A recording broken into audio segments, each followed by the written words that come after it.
Ilang kulay ang meron ka niyan?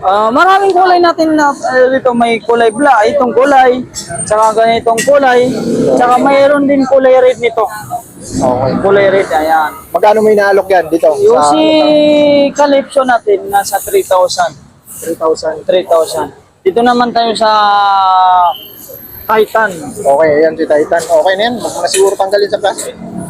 At, ayan. Ito Saturn Titan mga idol. No? Ito yung mura, no? Oh, ito mas mababa Yung yung budget, naghanap ng dati budget. 3,500 dati ito. 27, 29 meron ka. Ubusan sa 29. 27 Ganun naman kabababa yung ubusan talaga. Ito si Titan, ganun din naman si Calypso. Tempered din na rin siya. Internal coupling din siya, at saka weak release na rin siya. Ayan. Saka 31.6 na rin yung seat post. Ito nasa 2.8 na lang binibigay ko. 2.8 na lang. 2.8 na lang. Wala na yung 3.5, 2.8 na Wala lang. ng 3.5, kaya 2.8 na lang. 2.8 na lang yan.